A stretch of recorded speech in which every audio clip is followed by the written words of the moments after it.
What should be the most important thing that we as a people are looking at in the elections of 2020? What should be the overriding number one thing that a good people should be looking at in making their decision of what they're going to do on election day 2020, which is just now narrowing down to a few weeks away? You'll notice that this is titled Ethics Over Profit. Years and years ago, I was struggling to build a business up in Nashville, Tennessee. I had no money to work with. I didn't borrow any money. I was doing it with what we call sweat equity. And I worked hard. I struggled hard, and I made a lot of sacrifice. I lived a poor man's life, a very poor man's life, to get this business going.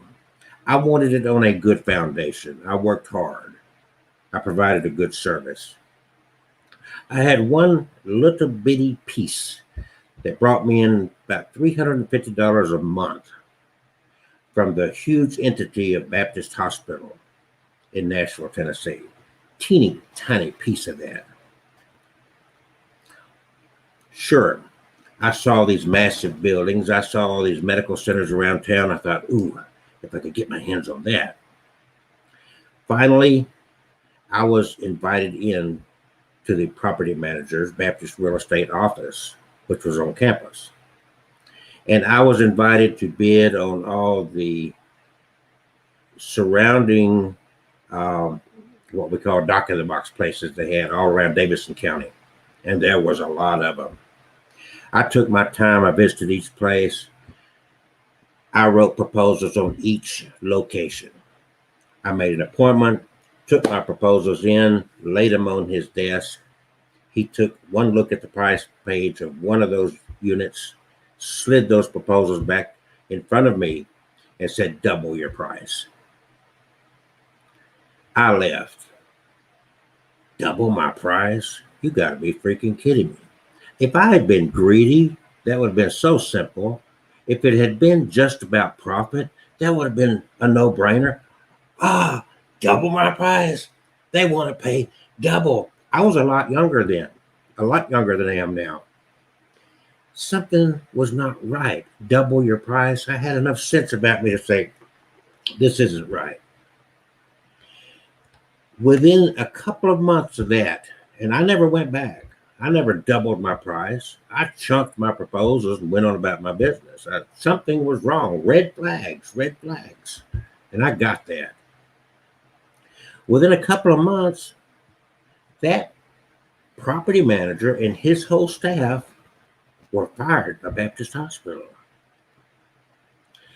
Within a short time after that, I was called into the office, a new property management office. And I was told these words: how much of our business do you want? I'm looking at it. I got this much now. What are you offering me? They said, you're the only vendor that refused to do business with this crook. Overnight, because of turning down what greed would have made me want to grab, overnight, my $350 a month escalated to $1 million a year. That quick, because I did the right thing, because I didn't act on greed. It wasn't about today, it was about doing the right thing. This is where we stand now. Not only with the way we reacted to this pandemic, the coronavirus, that's still killing now back up to 1,000 people a day, but the overall mentality of this country. Even those who claim to believe in the great Jesus, who took advantage, and do you see the greed? I talk to people that I know fairly well. The first thing they say about Trump is, my stocks. Yeah, I'm making money. That's what this is about. The stocks. I'm making money. That's where their brain is. It's not about right. It's about greed. It's going to destroy us because that's short-term profit. That's not built on a good foundation. Anything built on a bad foundation, no matter what the profit is today, is going to have a bad outcome. Look at John Gotti. The mafiosa figures, oh, they were rolling in it, right?